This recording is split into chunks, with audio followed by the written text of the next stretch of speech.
73 años. En esta ocasión vamos a reparar estas memorias, como ustedes la ven, como los topos, la delincuencia organizada. Cuando pensamos en sexo no pensamos en la relación que existe entre el deseo sexual. Los manjares más exquisitos no siempre figuran en el menú, y los conocedores lo saben. Margaritas para gourmets, la sección pseudo-culinaria de César Fuentes Rodríguez. Y hoy en Margaritas para Gourmets volvemos a hablar de literatura. ¿Qué tienen que ver entre sí estas tres grandes obras de la literatura universal?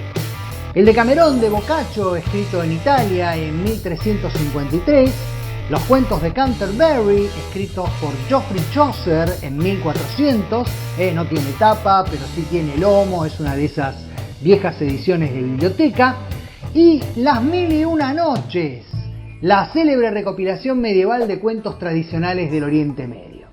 Bueno, las tres tienen que ver porque son representantes de una técnica literaria que se llama narración enmarcada. Vale decir, hay un relato que sirve de marco y dentro del relato entran los cuentos que son independientes del marco y independientes entre sí. Entonces tenemos aquí el Decamerón que nos ofrece la postal de unos chiques, porque son chiques, son 7 mujeres y 3 varones, que se aíslan en Florencia de la peste negra y para entretenerse cuentan cuentos. Influyó mucho en los cuentos de Canterbury de Chaucer porque el marco en este caso también es el de unos peregrines, también son peregrines porque hay hombres y mujeres que narran los relatos a caballo en general, y para llegar a Canterbury justamente se entretienen contando cuentos durante el camino y eso está reflejado aquí. Y con respecto a Las Mil y Una Noches, bueno, Las Mil y Una Noches es un libro muy especial. El relato que sirve de marco para las narraciones es la historia del sultán Shahriar, quien cada noche le exigía a su visir o primer ministro una virgen con la cual se acostaba y luego mandaba decapitar al amanecer. Era su modo sangriento e inconcebible de vengarse de su esposa, a la que había sorprendido en plena infidelidad, y creyendo que todas eran iguales, llevaba ya decapitadas 3000 mujeres de la corte y el reino se estaba quedando sin vírgenes para proveerle, hasta que la hija del propio visir, Sherezade, viendo el predicamento en que se hallaba su padre y el horror de la situación, se ofreció ella misma como voluntaria.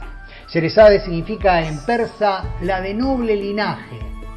Y cuando estuvo a solas con el sultán, lo sorprendió contándole un cuento, pero lo interrumpió justo a la salida del sol sin revelarle el desenlace.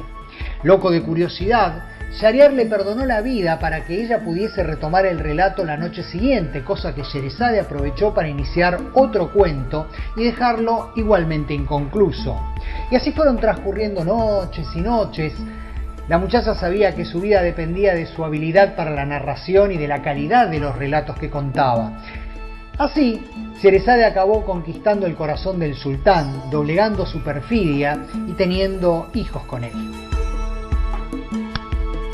Según Jorge Luis Borges, el título original enumeraba 1000 noches, pero el supersticioso temor a las cifras pares llevó a sus recopiladores a añadir una y al hacerla capicúa, sugerir lo infinito.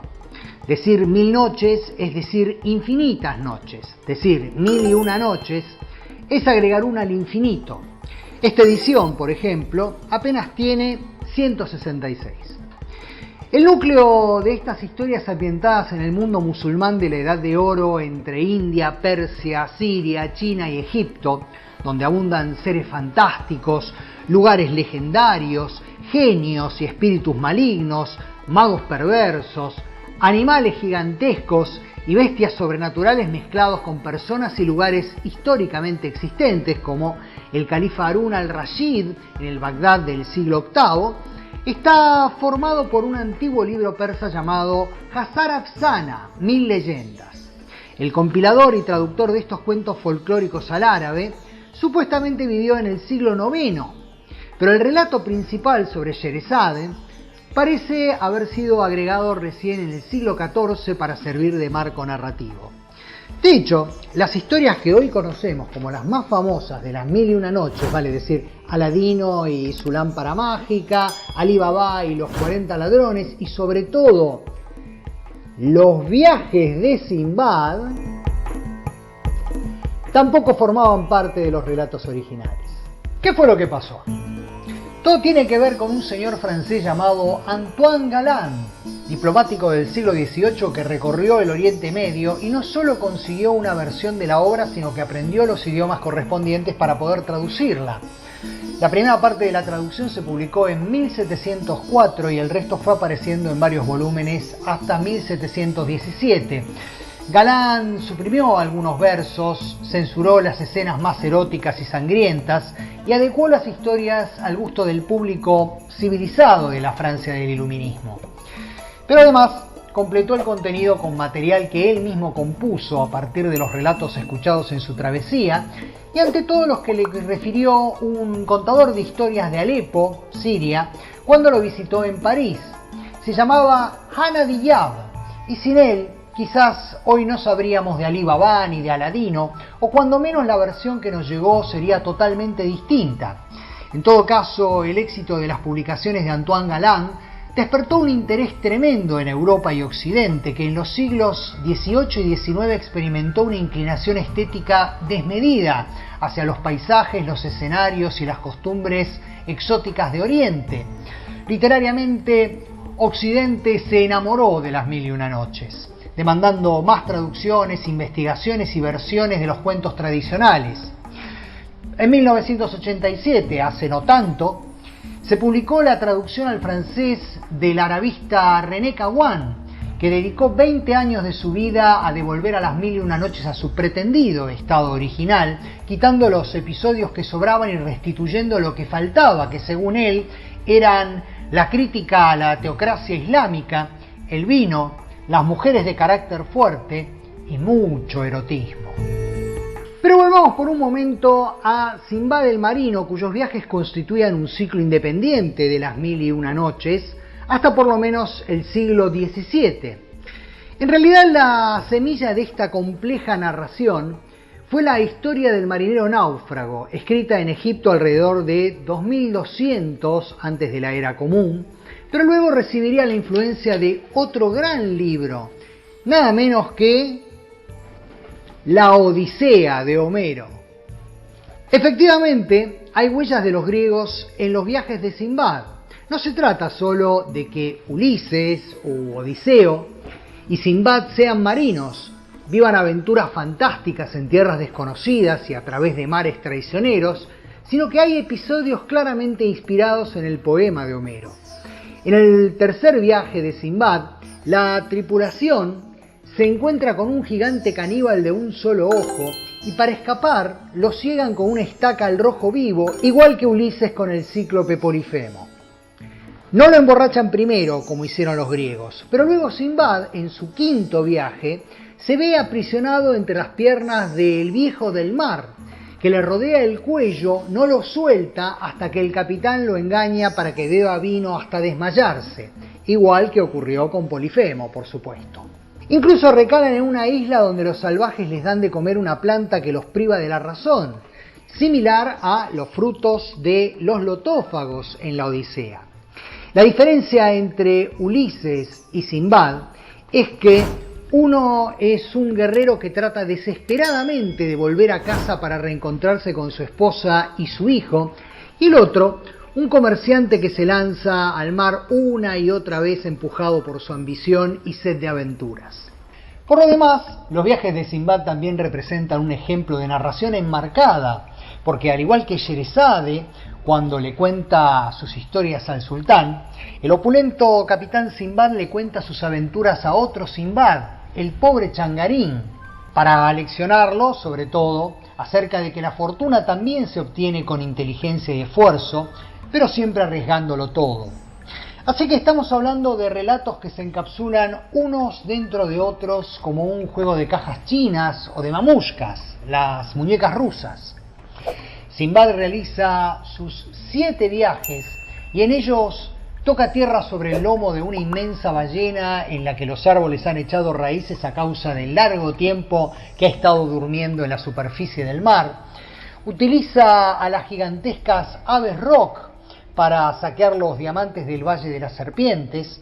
Afronta 1000 peligros para llevar regalos fabulosos al rey de Serendib y a su califa Harún al-Rashid, es decir, se establece una comunicación entre uno y otro a través de Sinbad. Uno le trae regalos a uno y luego Harún al-Rashid le pide que le lleve para el 7º viaje otros regalos.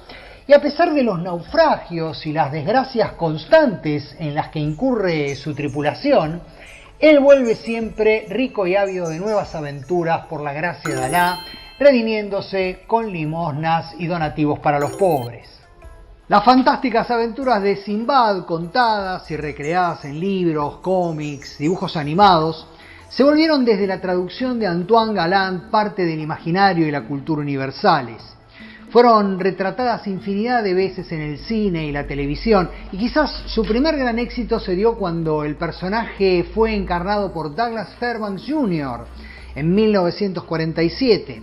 Pero un párrafo aparte lo merece una trilogía de películas realizada por el mítico especialista en efectos especiales Ray Harryhausen, con la técnica del stop motion, por la cual una escena de 3 o 4 minutos le podía tomar a su creador medio año de trabajo diario. En esta trilogía de Sinbad nos encontramos con cíclopes, trogloditas, avispones, pájaros rock, minotauros, dragones, serpientes, morsas, demonios, tigres, centauros, diosas indias de 6 brazos, mandriles, búhos y esqueletos. Además de los maléficos antagonistas del héroe, los mapas y manuscritos a desenterrar, venenos y pócimas mortales, magos y sabios milenarios, peligrosas cuevas y gargantas, derrumbamientos de piedras y de hielos, conjuros, hechizos y maldiciones, cofres y riquezas, y todo aquello que, aunque no esté presente en el libro, seguramente le corresponde en espíritu.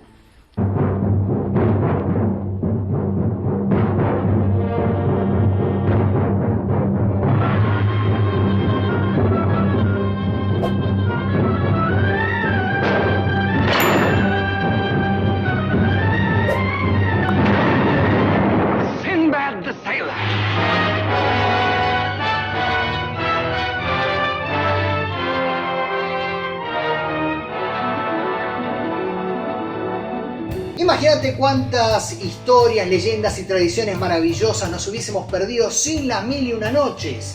Un libro que tendió puentes entre civilizaciones como ningún diplomático soñó jamás.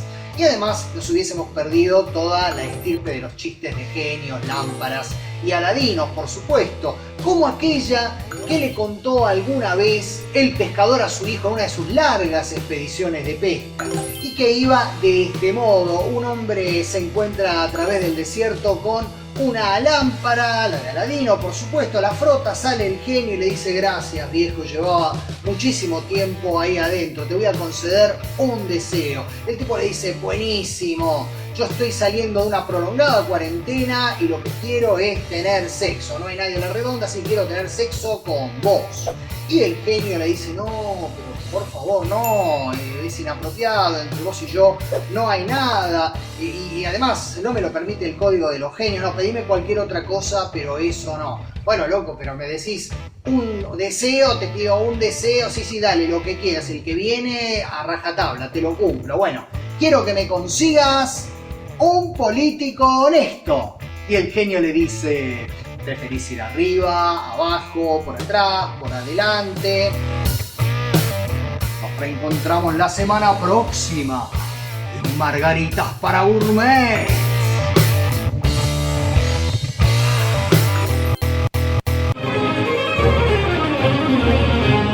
Ya no sos mi Margarita, ahora te llaman Margot.